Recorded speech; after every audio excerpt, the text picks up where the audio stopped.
Hello po, si Ruth Atkins po ito. Ngayon po, ipapaliwanag ko lang po yung naging katanungan ko rin po kasi ito yung Genesis 7:11 and 12. Kasi kung babasahin po natin, Genesis 7:11, ano po, in the 600th year of Noah's life, in the second month, and on the 17th day of the month, on that day, all the springs of the vast watery deep burst open, and the floodgates of the heavens were opened, and the rain poured down on the earth for 40 days and 40 nights.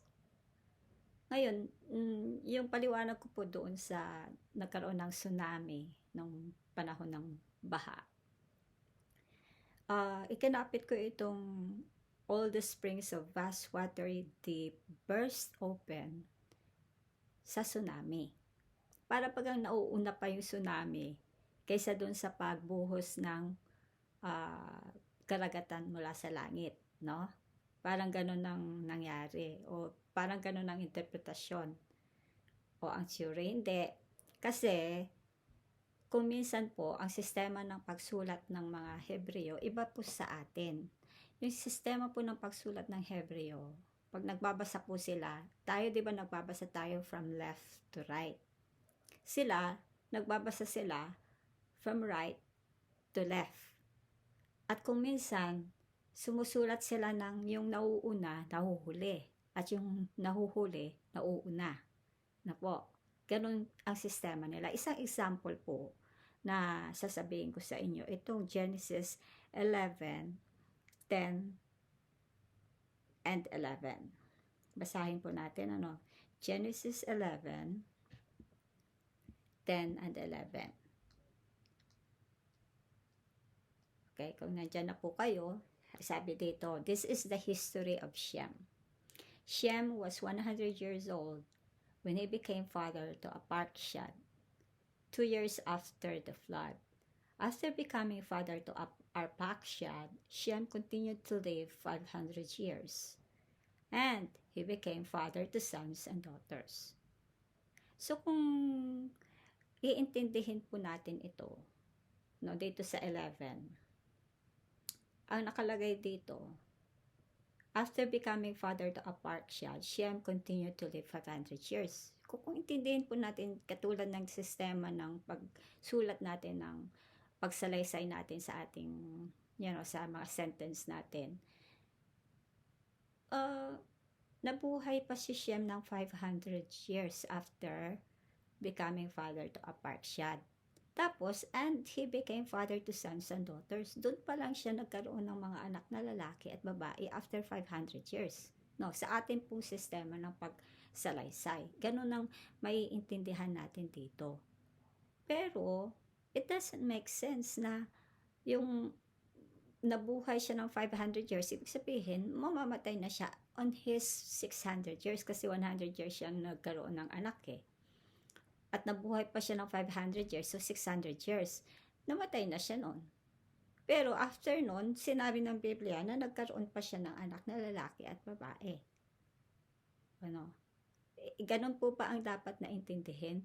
Kung tutuusin po, kung talagang to make this sentence with sense, dapat yung, and he became father to sons and daughters, yung after becoming father to Arpachshad, and he became father to sons and daughters.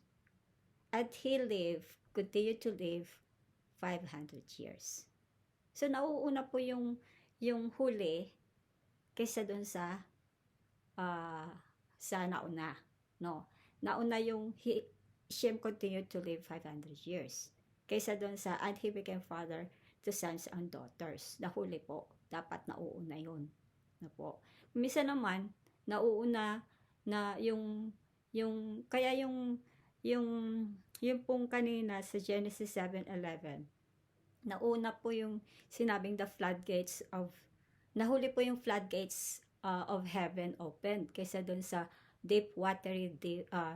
vast watery deep burst open. Nauuna po yung floodgates yun kaysa doon sa floodgates open. No? Yung watery deep burst open, nauuna kaysa doon sa floodgates of heaven poured out to earth, no? Nauna. So, dapat yun, mauuna dapat, no? Saka nag-burst open yung watery deep. Ganun po kasi ang ano nila sistema ng pagsalaysay nila. Kung minsan nga po, yung una, nagiging huli, yung huling sentence, nagiging unang sentence. Nakuha nyo po? Another example po, ito po, si Aparksha lived for 35 years and then became father to Sheila. After becoming father to Sheila, Aparksha continued to live for 103 years. And he became father to sons and daughters. Ayan na naman. Inulit na naman yung nauuna, nahuhuli. Ang huli, nauuna. No? So, ganun din si Sheila, lived for 30 years and then became father to Eber. After becoming father to Eber, Sheila continued to live for 100 years. And he became father to sons and daughters. Nahuhuli na naman yung and he became father to sons and daughters. Dapat to, after becoming father to Eber, he became father to sons and daughter. Then, Sheila continued to live for 103 years. Di ba po?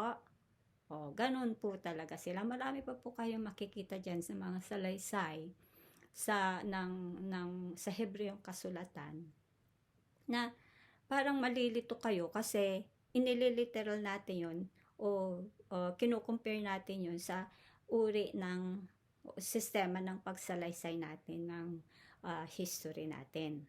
No? Sa Hebreo po, dahil ang sinalin na po ito sa Grego, sa Latin, una po sa Grego, tapos sa German, tapos sa Latin, sa iba-ibang iba po ang kanilang system of writing. Halos karamihan po ng system of writing sa iba't ibang culture, halos kapareho po natin lalo na sa Romans, no? Kasi nanggaling din naman ang influence ng Rome sa atin ay malaki, no? Pero yung Hebrew, no? Kung minsan sinisalin yun ng literally, hindi na, kasi ayaw pakialaman ng scribes na babaguhin yung mga sentence, no? Kaya, as is sila, inilagay nila kung talagang saan iyon naroon. Yung mga sentences, kung ano yung order na nakita nila sa Hebrong kasulatan, ganun-ganun nila isinalin sa Gregong sa Gregong wika. Pero, ang sistema ng pagsalaysay nila ay naiiba kaysa sa atin. Kahit tayo na po ang uunawa. Ano ba ang mas madali, kumbaga, what makes sense? Common sense ang gagamitin natin. Kaya para hindi tayo malito. Marami pong nalilito sa Biblia. Bakit ito sinabi dito tapos inulit na naman dito? Bakit nauna itong sinabi tapos eto na naman? Hindi po ganun dapat ang pag-intindi natin sa Bible. Gamitan din naman natin ito ng common sense. Kasi iba po ang sistema ng pagsusulat nila. Iba ang sistema ng pagsalaysay nila. Kung minsan nga, yung nauuna, nahuhuli. Yung huli, nauuna. Salamat po.